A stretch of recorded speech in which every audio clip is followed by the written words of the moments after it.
Good morning and welcome to the Hobby Second Breakfast Show. In today's episode, we're going to have a look at some custom cards that I've made for Star Wars Legion. So, in this series, we're going to, as I said in the introduction, have a look at some custom cards that I've made for Star Wars Legion. There's going to be a couple of episodes on the prequels, then one episode on sort of the gap between the prequels and the original trilogy, and then a couple of episodes on the cards that I've made for the original trilogy. In today's episode, we're going to look, as it says in the title, at Qui Gon Jinn, Jar Binks, and Jango Fett. And on your screens now, you should have Qui Gon Jinn.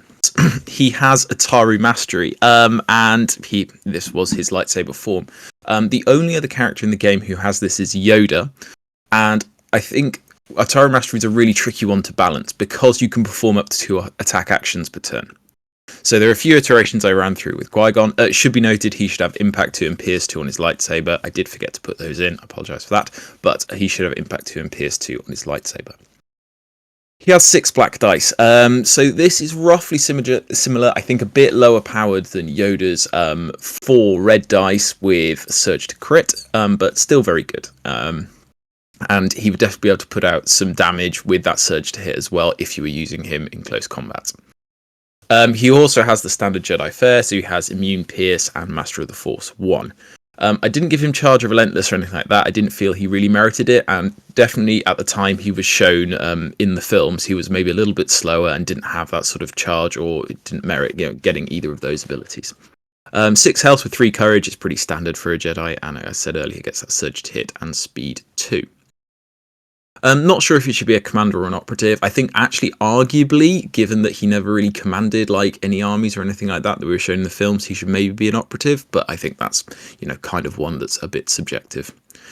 And then he gets 2 Force slots and 2 training slots. Opted to do it sort of this way around. I think this is fairly common for a master to have 2 Force and 2 training. I think you could definitely argue for like 3 Force and a training maybe, but this felt sort of about the right way to do it. Next we're going to have a look at his command cards, and then finally, as you can see in his profile, he also has a floor card, and we'll look at that one at the end. First of his command cards, we'll run through them in order, is I Can Only Protect You. So I've kind of lifted most of these from like quotes from the films. It seems like a fairly appropriate way to do it. There may be other ways of doing it, but this seemed a good way to do it. So for this one, it just gives Qui-Gon an order, and it gives him Guardian 3. And while he's using Guardian, he can spend the defense or surge or whatever tokens, the dodge tokens, sorry, of the trooper he is guardianing.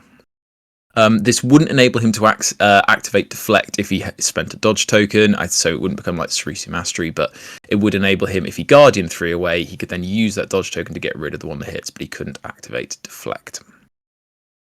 As I say, he doesn't innately come with Surge to Defend, so he could also use a Surge token when he was defending and things like that. But yeah, this is just the idea of him protecting sort of quite a high value unit, like for instance Amidala, who is also quite good at generating tokens, so this might be a good synergy in that army. Next command card. You're a much wiser man than I. So this is Qui-Gon and specifically 1 commander or 1 operative. And the idea is that the card, the other sort of character who would be ordered by this would gain Teamwork Qui-Gon Jinn. And each time, at the start of each unit's activation, you can gain a dodge, an aim, or a surge. Again, so this basically, you can imagine it kind of coming with, it basically comes with like 4 dodge tokens attached to it, which is really quite powerful actually, but they don't come when the order is given, it's at the start of that unit's activation. And they have to remain within, I think it's range 1 to 2 for teamwork. So there are some conditions on this card, and yeah, I think it would be quite a powerful one. And yeah, would maybe help those 2 units survive, and especially if you're pairing this with Obi-Wan, maybe getting that Cerisi Mastery activated again would be really powerful. His final one is Battle Meditation, and you'll notice a lot of similarities between this and Luke's command card, which I think it's not Return of the Jedi. Might be called I Am a Jedi or something, I can't remember what it's called, but it's basically a 3-pip where he cannot make any attacks, and he can select 2 enemy units at range 1 who may not perform attacks. The difference is with this one, it's slightly weaker. It basically stops them doing it. He gains Surge to Defend, which is nice. And he can still perform attacks while he's doing this, which is maybe not the most themey. But essentially, the differences with this one is as soon as Qui-Gon activates, i.e. his order token is turned face down, the units could then perform attacks. So what you'd want to do is kind of, the idea of the meditation is he'd wait till the end of the turn to activate, and then once those units have gone, he would activate and be able to attack them. So maybe quite a powerful one, but yeah, similar to Luke's one, but slightly different. The key bit here is Qui Gon's floor card, because he is fairly cheap with 160. He's able to attack twice a turn. Like, he is quite a powerful card, but his floor card is quite a big deal, especially if you're running into some Jedi. So the card's called Battle Fatigue. Essentially, if Qui Gon ends a turn, at the start of the command phase, if Qui Gon's engaged with an enemy trooper in melee, and it has to be with that Force icon, they can play this card, and it means that while he's in combat with specifically that enemy unit, he cannot use Immune Pierce. So, in that sort of thematic way, if he's in combat with a Jedi for sort of more than just that one turn, he gets tired and then becomes more vulnerable. Obviously, it wouldn't be an insta-kill, but that Immune Pierce, especially against somebody with, PS3, for instance, like Vader or Anakin, would be quite a big deal. And like taking those 3 auto wounds would be, pretty severe. So definitely a pretty tough floor card for Qui Gon to take, but he does come with some real upsides with that Atara Mastery and his command cards, which I feel are fairly good. Now, moving on to the second one, and I don't know if this one should exist, and it probably should never exist in the game, because it would just be so annoying to deal with. But anyway, here we go. It's Jar Binks, Bombard General. Shout out to the Bombard Generals podcast. He's a commander. He's a general. I guess he should probably be a commander. Comes with jump 1, because, he's an agile guy. I'll talk about distract in a second. Agile 1, so whenever he makes a move, he gets a dodge token. And Uncanny Lock 4, because that was basically his thing in the prequels. He was just really lucky and just jumped around and was generally an idiot, but seemed to always survive, so that's his thing. And Unhindered, again, pretty agile, so, water, stuff like that. I don't know if difficult terrain applies to water, but it would be good if he had a rule that meant he could move easily through water.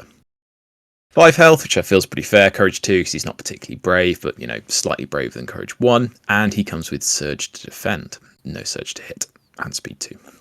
His weapons are, so up close, he gets Gungan Strength, which critical 1, a rainbow, which is all right, and then the Atlatl, which is red and a black with suppressive and ion. Again, you're not really taking him for his offensive output.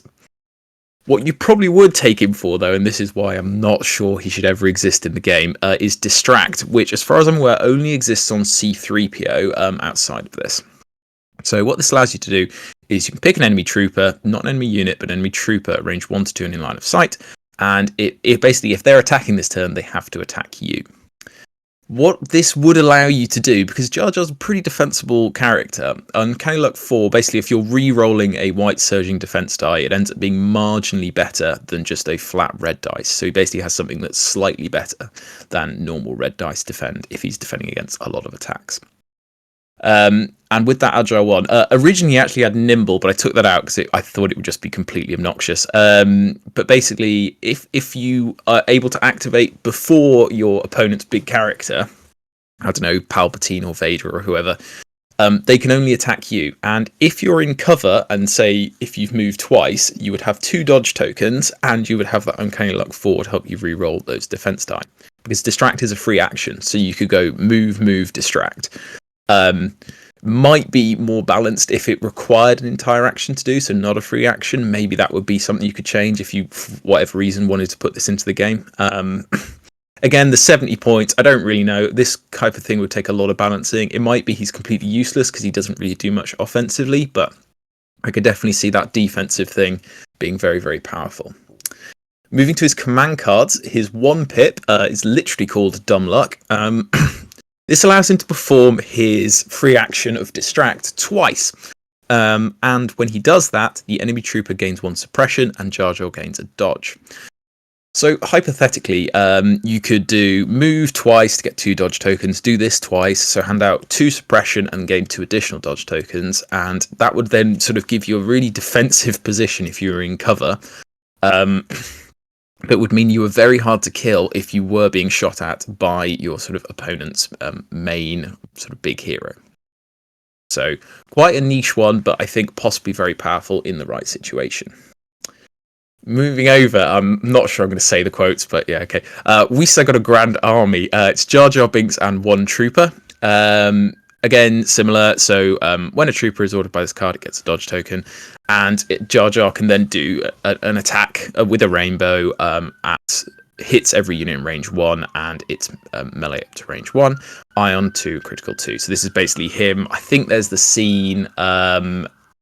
There's the scene at the midway through Phantom Menace where he just spins around holding something and it hits a bunch of droids. So that's to recreate that incredible scene in your game of Star Wars Legion. Moving on to his 3-pip. This is I can't believe I'm going to say it again. We Saw Warriors. Jar Jar Binks and 2 troopers. Jar Jar gains Guardian 2. Whenever he uses Uncanny Luck, another friendly unit at range 1 to 2 may gain a dodge token. So what this would be is, this is kind of Jar Jar being an absolute magnet for your opponent's fire. So if he's Guardianing 2, what you could do is, if you had a big hero, you could Guardian 2 of those shots away, and then whenever he, if he has to re-roll a defense die using his Uncanny Luck, then another friendly unit could gain a dodge token. So if you had a Jedi you were trying to protect nearby, you could really sort of defend them by just piling dodge tokens on them while using the Uncanny Luck on Jar Jar. And again, you're not too worried if he dies, because he's sort of more of a distraction piece than a key part of your army. Finally, moving on to Jango Fett, and I think this is the one that was trickiest to balance. He could be way off, he could be about right. I've messed around with his points quite a lot and with his abilities, but yeah, so a little bit concerned about how powerful he is, but we'll see how we go. So he's 145 points. I think, again, just take the points with a pinch of salt. He could go up, he could go down. It's sort of the abilities and the health and the weapons and the command cards that we're looking at here, rather than strictly balance. He's an operative, separatist aligned, with jump 2. He's standard Mandalorian stuff, speed 3. Comes with bounty. He comes with gunslinger. He has 2 pistols and he's firing up close. It felt like he should have Gunslinger, but Gunslinger is really quite tricky to balance because anything you can do twice a turn feels very, very powerful. So, yeah. He's impervious, again, standard stuff. Independent aim 1, felt about right. He does. I think Boba comes with independent aim or dodge 1, but I didn't feel like that was quite themey for Jango. Maybe just aim 1 is good enough. Jedi Hunter. He gets surge to crit. Not sure how impactful that would be. I guess if they were in cover or something, maybe quite impactful, or, you know, means they can't spend dodge tokens against those crits. So could be a big deal. And Sharpshooter 2, because he's really good at shooting. He doesn't come with surge to crit like Boba does. He's just surge to hit. And he does come with that surge to defend as well. 5 health, 3 courage, pretty standard. Dual vibro blades.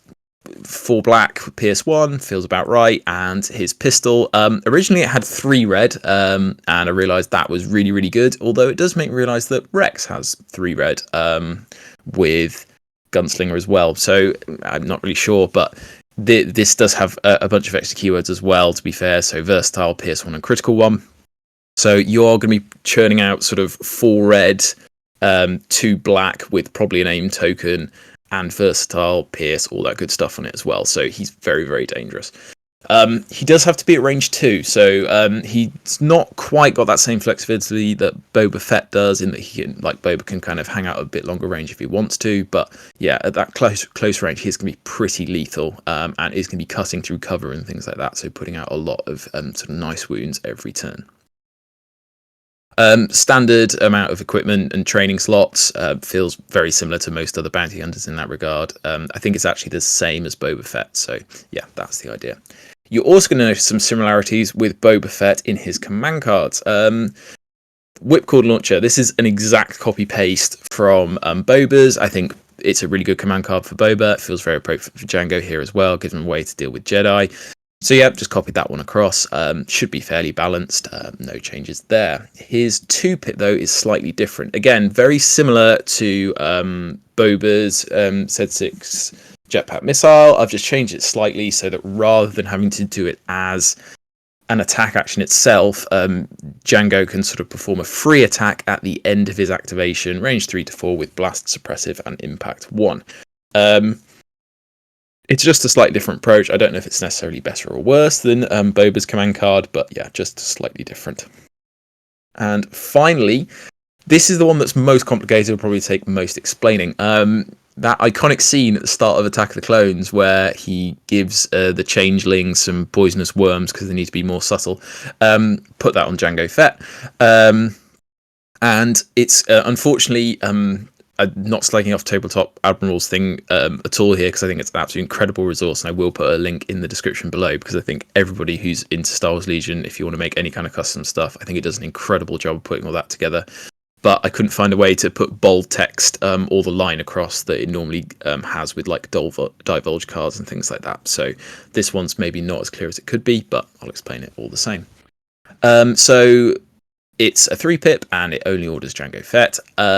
If he's engaged with a trooper at the end of his activation, that trooper suffers a wound and receives a poison token. So basically he's just, I don't know, hit him with the worm or shoved it down his throat or whatever. However, where you would probably use this card most of the time, for being honest, is if it was divulged. In the deploy unit step, Jango may deploy one Calhoun token beyond range 1 of any deployment zones. Whenever a unit moves within range 1 of this token, you roll a red defense tie. On a shield result, the unit suffers a wound and receives a poison token. So basically, it's like you're dropping the sort of poisonous worms in an area on the map, and if troopers go within range of that, a bit like with the minefield setup, there is a chance that they get wounded and they receive a poison token. So yeah, that would kind of give you a bit of maybe like control over an area, and it wouldn't be removed after it does the wound. It kind of permanently remains sort of in that position. So I think it could potentially be a really interesting sort of extra thing for Jango to have, a bit like with Cad Bane with his tokens that allow him to like teleport around and blow up and things like that. So yeah, quite an interesting flexible one for Jango Fett. Cool. Well, that brings us to the end. Hopefully you enjoyed. As I say, don't worry too much about the balance of these necessarily. It's more about the abilities and the command cards and stuff like that than strictly the balance. I did try and get them sort of about as balanced as I could reasonably make them. And hopefully, yeah, the theme and stuff is all there. Let me know what you think in the comments below. We will be back fairly soon with some more versions of these. I am going to do sort of a few more meme ones, because I think while I do like making ones that are kind of like good and maybe could actually be in the game, also just making some stupid ones would be quite fun as well. So yeah, looking forward to see you for the next video. Goodbye.